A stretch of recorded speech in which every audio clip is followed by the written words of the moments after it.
Kitab Yakobus, buku yang singkat, padat, dan sangat jelas. Bagaimana ini berkaitan dengan kehidupan kekristenan kita?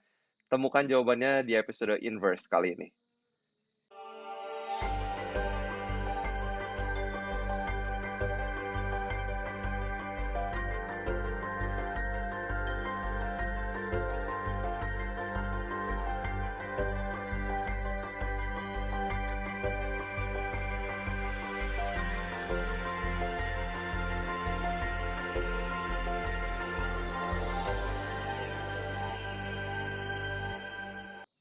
Selamat datang teman-teman ke Inverse Bible Study, di mana teman-teman akan mempelajari Alkitab secara mendalam. Buat teman-teman yang sudah mengikuti kita dari pelajaran yang sebelumnya, semoga teman-teman sudah terberkati, dan sekarang kita akan masuk ke seri pelajaran yang baru, yaitu Surat Yakobus. Ini buku yang sangat cukup pendek, cuman 5 pasal, tapi ternyata itu banyak sekali hal-hal yang praktis di dalam kehidupan kekristenan kita. Kita sudah akan masuk ke pelajaran yang pertama, berjudul Suatu Kesukaan untuk Jatuh. Dan untuk teman-teman yang lagi nonton dan baru pertama kali, teman-teman nanti bisa download untuk Inverse Bible Study Guide-nya dalam bentuk PDF di Instagram kami @inverse_id atau di deskripsi kolom video ini. Teman-teman bisa download di situ ya.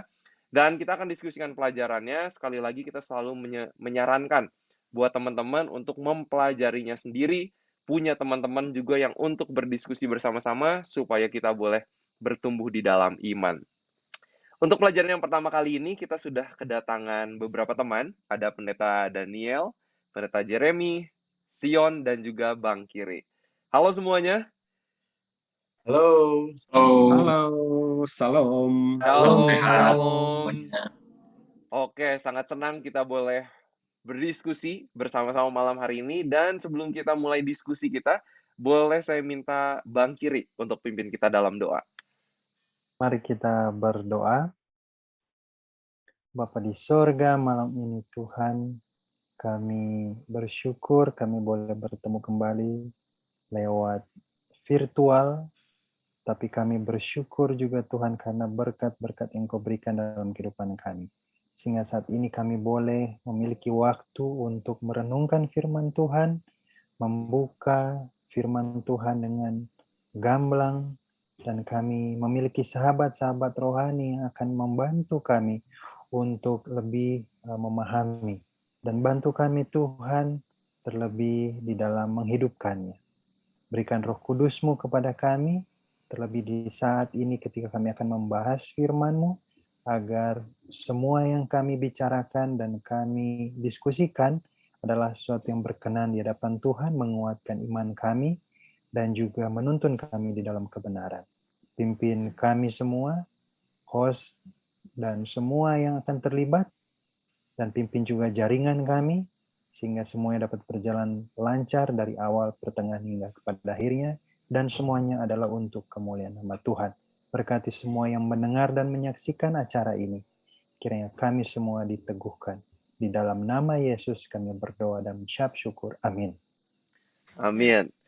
Oke, kita akan langsung diskusi ini ya mengenai kitab Yakobus. Mari kita buka Alkitab kita di Yakobus 1. Kita akan baca bersama-sama ayatnya sampai yang ke-8. Buat teman-teman yang di rumah yang mengikuti juga boleh menyiapkan Alkitabnya untuk belajar baca bersama-sama dengan kita semua. Kita boleh minta tolong ayat 1 sampai 4, minta tolong Pendeta Jeremy. Ayat 5 sampai 8 kita boleh minta tolong Sion untuk baca. Oke, aku baca ya, Kak ya. Ya. Yakobus 1 ayat 1 sampai 4. Salam dari Yakobus, hamba Allah dan Tuhan Yesus Kristus, kepada kedua belah suku di perantauan. Ayat 2, saudara-saudaraku, anggaplah sebagai suatu kebahagiaan apabila kamu jatuh ke dalam berbagai-bagai pencobaan. Sebab kamu tahu bahwa ujian terhadap imanmu itu menghasilkan ketekunan. Dan biarkanlah ketekunan itu memperoleh buah yang matang, supaya kamu menjadi sempurna dan utuh dan tak kekurangan suatu apapun. Tapi apabila di antara kamu ada yang kekurangan hikmat, hendaklah ia memintakannya kepada Allah, yang memberikan kepada semua orang dengan murah hati dan dengan tidak bangkit-bangkit, maka hal itu akan diberikan kepadanya. Hendaklah ia memintanya dalam iman dan sama sekali jangan bimbang, sebab orang yang bimbang sama dengan gelombang laut yang diombang-ambingkan kian kemari oleh angin. Orang yang demikian janganlah mengira bahwa ia akan menerima sesuatu dari Tuhan, sebab orang yang mendua hati tidak akan tenang dalam hidupnya. Amin. Oke, ini saya sendiri sangat Amin. excited Amin. untuk diskusi soal kitab Yakobus, karena jujur kitab Yakobus ini yang merubah hidup saya ketika saya SMA. Nah, kita Amin. pengen lihat dulu nih, konteks atau ceritanya apa sih, ditulis ke siapa nih kitab Yakobus? Mungkin Pak Pendeta Daniel nih bisa bantu kita dari ayat 1. Apa nih maksudnya? Oke, salam semuanya. Puji Tuhan kita boleh bersua di dalam inverse kali ini. Dan pertanyaannya sehubungan dengan apa maksudnya, kepada siapa sebenarnya tulisan Yakobus ini ditujukan? Siapa yang dimaksudkan dengan 12 suku? Sebenarnya ini berbicara tentang warisan iman kekristenan, warisan tradisi Yahudi yang memang selalu merujuk kepada ke-12 suku Israel. Itu sebabnya Rasul ingin menyatakan bahwa dalam kekristenan ini yang dimaksudkan dengan ke-12 suku itu adalah mereka yang percaya kepada Kristus. Jadi saudara-saudara yang ada di perantauan, dalam hal ini sudah barang tentu di seluruh kekaisaran tentunya. Kekaisaran yang tersebar kala itu. Jadi berbicara ini kepada orang-orang Kristen yang dalam tanda kutip Yakobus menyebutkan mereka sebagai ke-12 suku karena warisan tradisi tadi. Ya, kurang lebih seperti itu, Kak.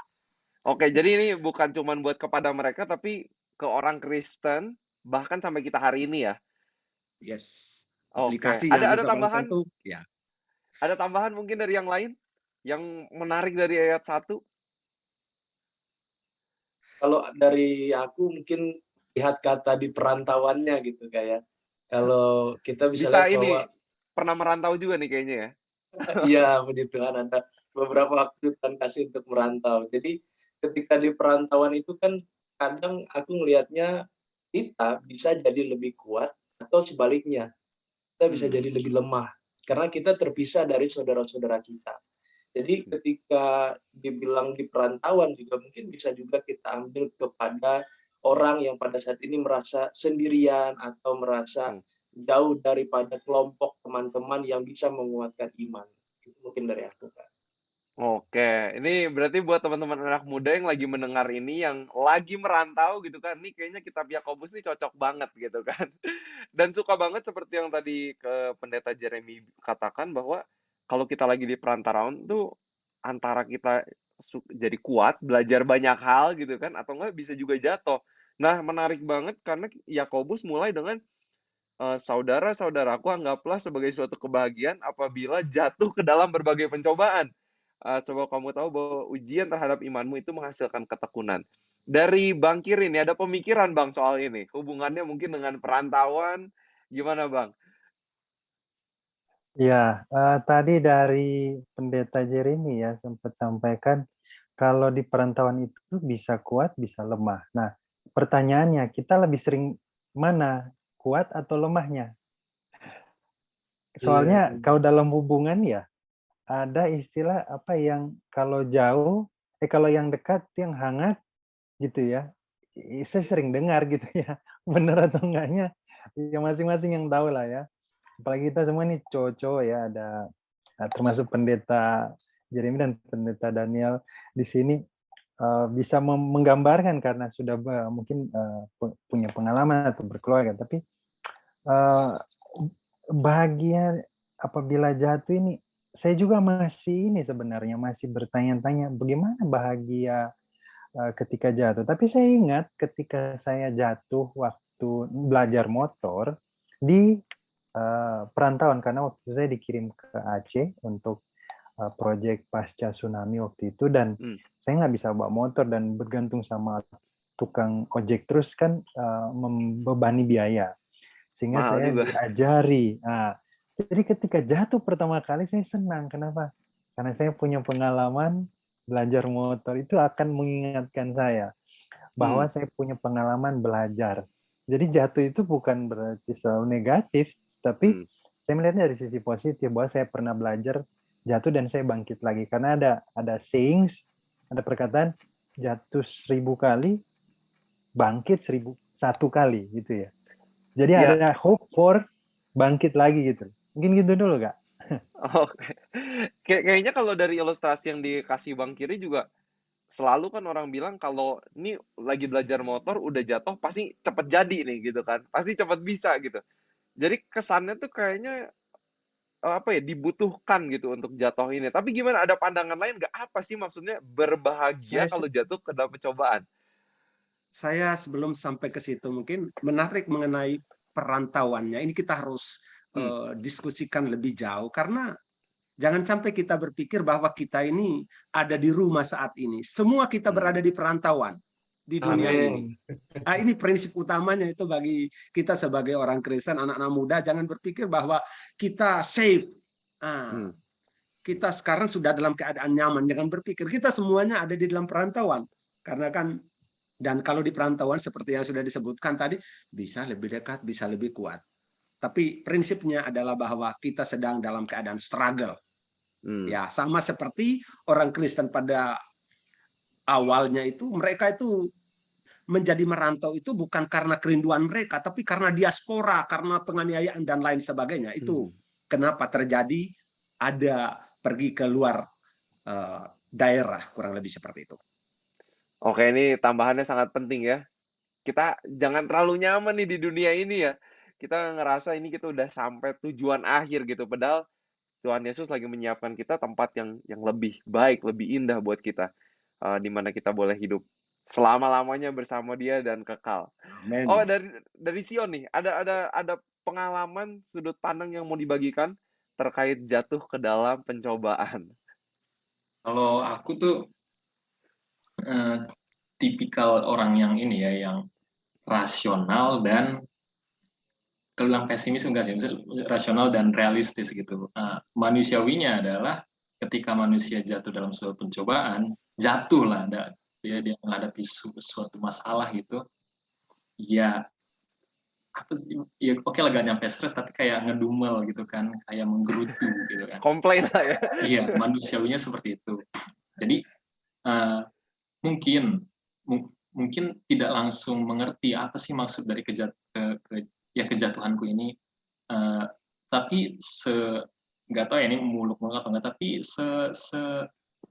selama saya 24 tahun hidup, memang betul tidak langsung mengetahui apa masalah, tapi kayak beberapa saat kemudian, beberapa bulan kemudian, atau kayak nge-flashback, ngereka ulang lagi, oh iya ya, kalau misalnya saya nggak jatuh saat itu, saya tidak mendapatkan pelajaran yang baru, saya tidak bisa berkembang. Ambil contoh deh, apa ya, dari pelajaran yang saya suka, misalnya kimia mungkin, atau seperti itu lah kimia.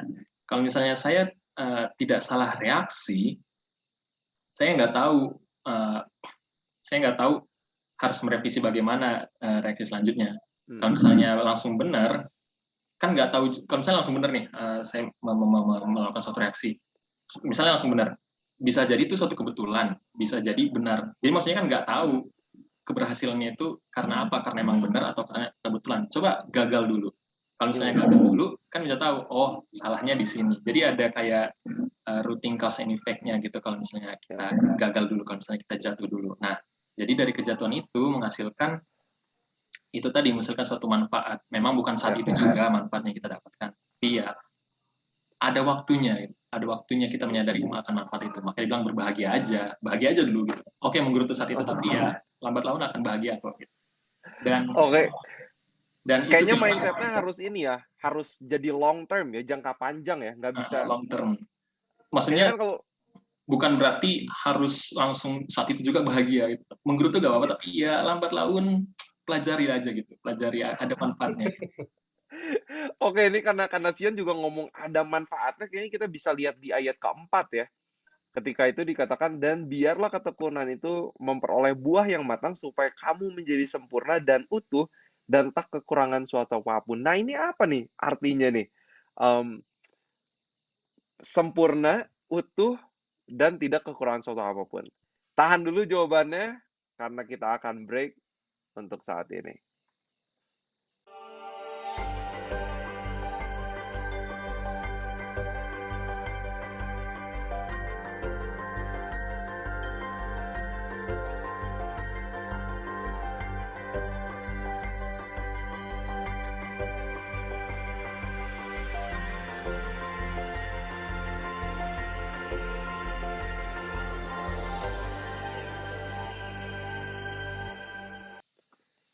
Baik, selamat datang kembali. Kita tadi sudah berdiskusi awal-awal mengenai konteks dari kitab Yakobus, apa itu artinya berbahagia kalau kita jatuh ke dalam pencobaan. Tapi kita lihat kayaknya di ayat 4 itu ada tujuannya, supaya kita menjadi sempurna, utuh, dan tak kekurangan. Ini kira-kira gimana nih maksud dari ayat ini?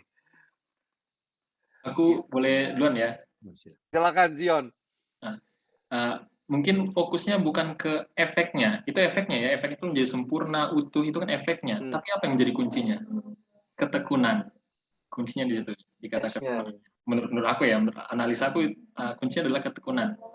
Karena kayaknya kalau nggak ada ketekunan, tujuan itu nggak nyampe. Itu dia. Jadi kayak ada diketahui, ditanya, jawabnya apa. Itu langsung jawab kalau misalnya udah langsung sempurna, utuh. Tapi kita belum tahu banget itu ya. Ketahuinya. Iya. Kunci itu di ketekunan. Itu dari aku sih. Oke, dari yang lain ada lagi nggak nih observasi dari ayat ini? Boleh sedikit mungkin ya, sehubungan dengan konteks ayat di sini. Saya jadi terpikir bahwa saya dulu punya perahu, kapal. Sebagus apapun kapal itu dibuat, memiliki mesin yang mantap, tapi kalau ditambatkan di pelabuhan, nggak ada fungsinya. Dia harus mengarungi lautan yang luas dan kemudian sampai ke tujuan. Akan terbukti apakah kapal itu memang didesain untuk bisa mengarungi samudra. Ini sebenarnya erat kaitannya dengan kehidupan kita, kekristenan kita. Bahwa kita itu harus terus jalan. Tidak peduli apakah ada gelombang di depan, badai sekalipun, tapi harus moving. Harus jalan ke tujuan. Jadi memang tadi berbicara mengenai ketekunan. Ketekunan yang dimaksudkan, jalan saja terus. Jangan balik arah. Jangan balik kanan, gerak. Pulang ke pelabuhan, nggak ada guna. Kita harus mengarungi sampai ke tujuan. Mungkin itu sekedar ilustrasi kecil. Thank you, luar biasa. Jadi jangan kalau lihat ada tantangan, pencobaan, jangan jadi menciut udah gitu pengen muter arah gitu ya, nggak mau menghadapinya ya. Ini kayaknya dari pendeta Jeremy nih, silakan. Ya, kalau aku mau coba rekonstruksi dari latar belakang mereka sendiri, orang-orang yang dituju oleh Rasul Yakobus sendiri ketika mereka lagi ada menerima penganiayaan sehingga mereka harus terpecah belah, artinya terpencar.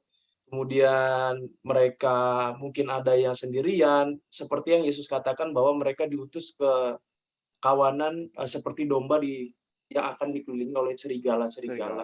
Jadi mereka perlu ada perlindungan, perlu ada untuk membuat mereka lebih tekun dan mereka tetap setia dalam iman mereka. Jadi kalau aku lihat di sini, ketekunan itu bagaimana mereka mengalami pencobaan itu, tapi tetap memilih jalan yang seperti Yesus pilih. Gitu. Jadi mereka tetap memilih jalan yang terbaik yang Tuhan rencanakan bagi mereka. Mungkin memang secara manusiawi kita merasa capek, sakit, dan yang lain-lain, tapi kita mengingat Yesus, ini juga yang Yesus terima. Saya juga mau ambil bagian seperti apa yang Yesus alami. Dan itu menghasilkan ketekunan. Dan itu akan dites ya, artinya bukan hanya sekali dua kali, sehingga itu menjadi buah yang matang. Artinya dari yang kecil dulu, nanti makin lama makin besar, ujiannya kita didapati iman kita murni tetap setia. Itu mungkin dari aku. Oke, luar biasa ya. Ini makin seru nih diskusinya. Dan aku pengen ini ya, pengen coba tanya nih, ada pengalaman dari masing-masing pribadi nggak ya? Apa sih yang dilakukan supaya berbahagia ketika jatuh dalam pencobaan? Kan bener ya, kata Sion realistisnya sebagai manusia kita menggerutu lah apa gitu. Tapi apa nih kira-kira sebagai orang Kristen hal praktis yang bisa kita praktekkan atau yang biasa dipraktekkan teman-teman ya, agar menjadi kayak mindset-nya tuh ada perubahan gitu ya, ketika lagi menghadapi pencobaan atau tantangan. Dari Bang Kiri dulu nih, ada nggak? Oke, sebenarnya tadi saya mau berbagi sedikit ya, tapi pas ditanya ini, saya mau mulai dari firman Tuhan. Baik lagi firman Tuhan karena menyambung bacaan kita. Kita bisa dilihat di ayat 5 dan 6. Ternyata ada satu elemen yaitu hikmat yang harus kita minta di dalam iman. Jadi seperti yang kita diskusikan tadi, arahnya kemana kalau tadi dikatakan mau tujuannya adalah sempurna, utuh, dan tak kekurangan suatu apapun. Saya punya pengalaman dan baru-baru ini, artinya dalam beberapa waktu ini gitu, karena sekarang lagi mencoba reaksi kimia tadi yang Sion bilang, kebetulan, bukan kebetulan ya, saat ini sedang mencoba untuk menggeluti dunia perotian gitu ya. Jadi membuat roti itu butuh reaksi kimia yang seperti Sion bilang tadi. Dan orang-orang terdekat lah yang sebenarnya antara menguatkan atau bisa melemahkan. Jujur aja banyak sekali gagalnya, banyak jelek, jadinya nggak bagus, dan pengennya down, pengen nangis, teriak gitu, gitu, dan penuh emosional gitu ya, karena ini kok nggak jadi gitu, apa sih yang kurang gitu. Berdoa, ujung-ujungnya saya ingat harus banyak berdoa, dan sejak saat itu lebih banyak berdoa. Karena apa? Agar yang menikmati juga bisa merasakan nikmatnya dari produk ini atau roti ini gitu. Jadi kalau kita lemah dan kita misalnya down dan kita menyerah, maka nggak akan menikmati proses. Oke, buah ada sempurna nanti utuh pada saat nanti gitu. Tetapi ada proses ke sana. Nah, tadi yang disampaikan Pendeta Daniel itu mengarungi itu, yaitu prosesnya.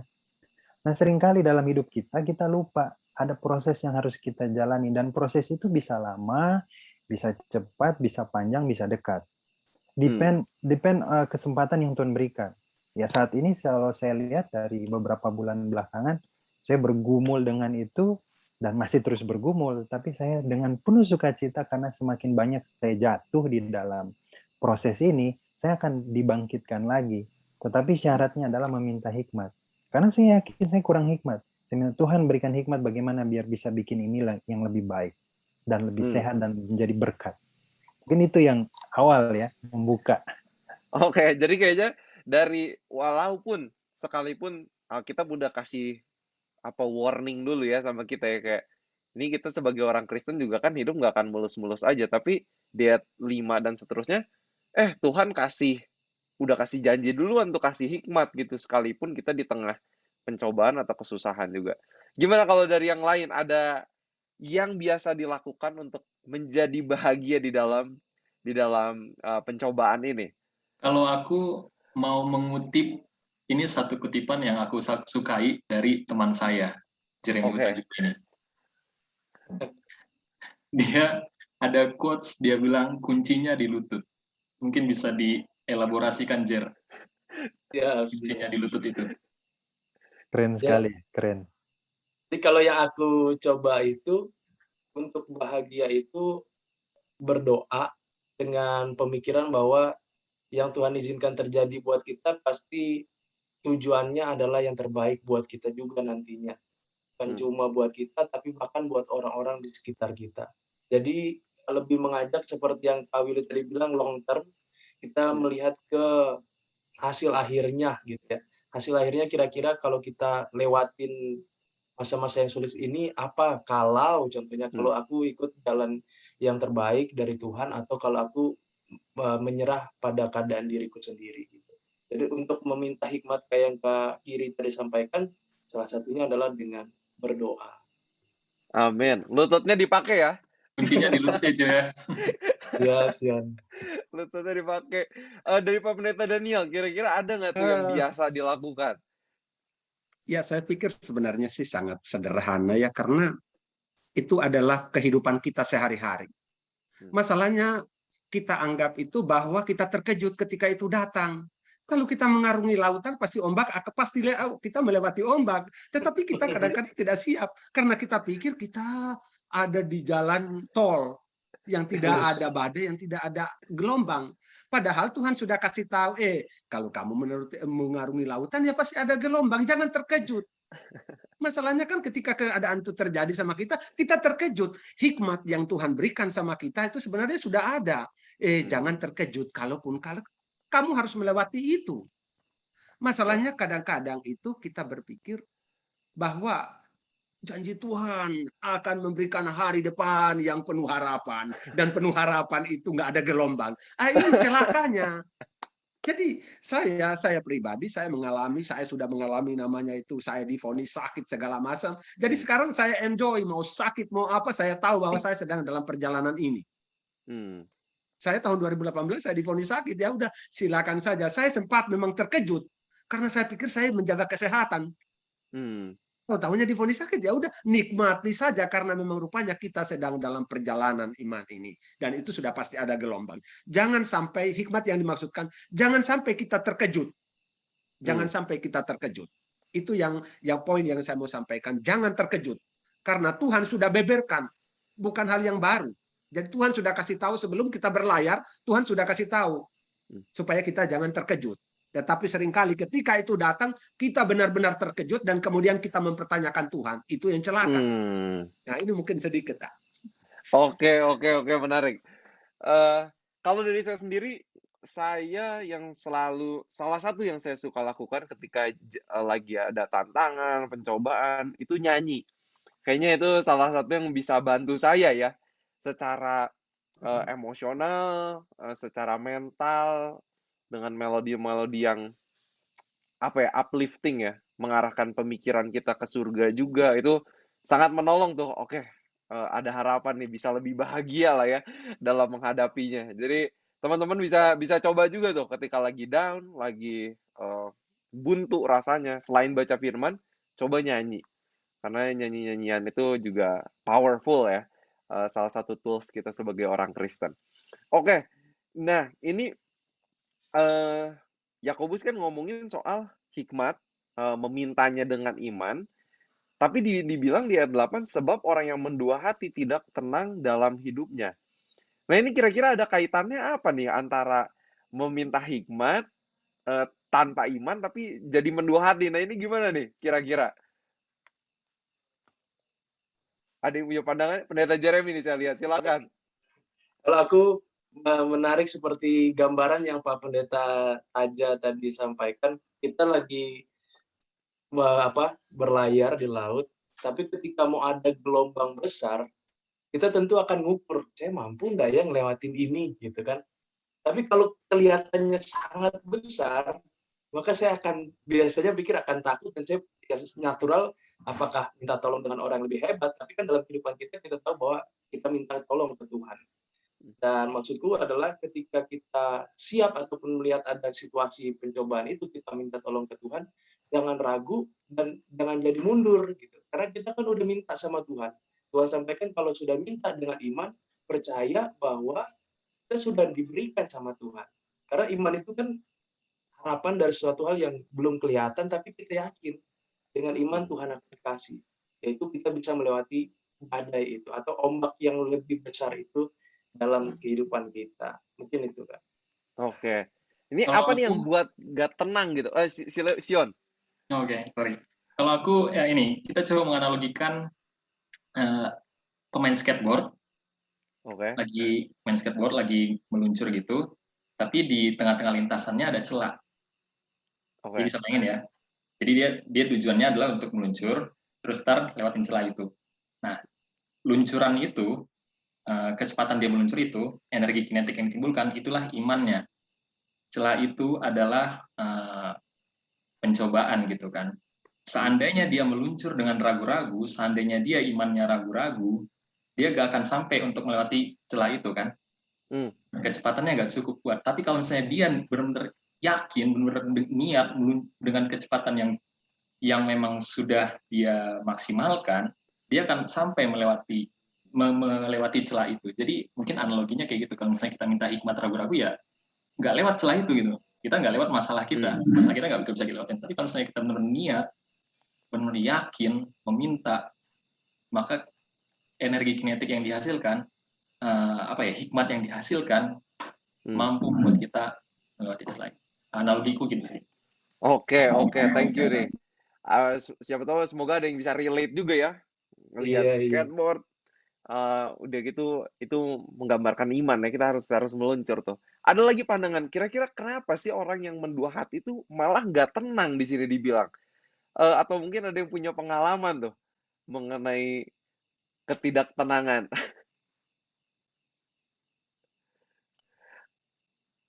Kalau dari aku sendiri ya, mungkin sebelum yang lain, kadang ketika dalam pencobaan, kadang kalau aku sendiri kadang suka ada di saat-saat kayak, ini aku mampu lah menghadapinya dengan pemikiran sendiri gitu. Tapi justru ketika aku menghadapinya dengan pemikiran sendiri, kok malah lebih nggak tenang gitu, dibandingin benar-benar percaya dan bersandar sama janji Tuhan, dan meminta hikmat Tuhan itu sendiri. Itu yang aku kepikiran, karena ya itu ya mendua hati. Jadi mendua hatinya tuh antara mau percaya sama Tuhan sepenuhnya, atau percaya sama pemikiran diri sendiri. Yang seringkali kayaknya apa ya kita punya kecenderungan untuk percaya sama pemikiran sendiri lah ya.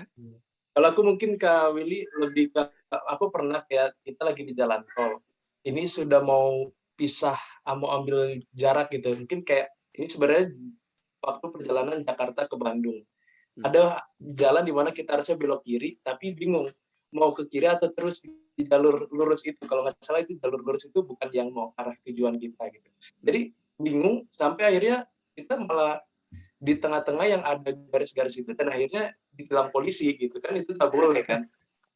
Otomatis di situ kecepatannya berkurang, melambat, karena kita ragu kan, yang tadinya mungkin udah kenceng, udah semangat, tapi karena bingung mau kemana jadi pelan gitu.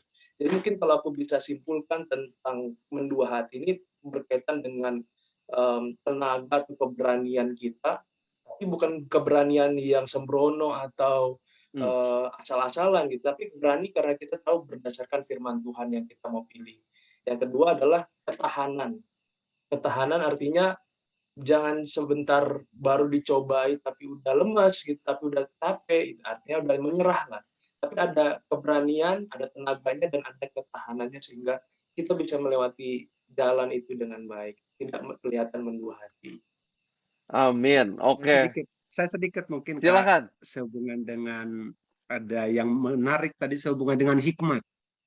Jadi hikmat yang dimaksudkan menurut pemahaman saya salah satunya adalah bahwa Tuhan sudah beritahukan kok kepada kita bahwa ketika kita berjalan pasti ada gelombang. Itu hikmat itu. Jadi jangan berpikir bahwa nggak ada.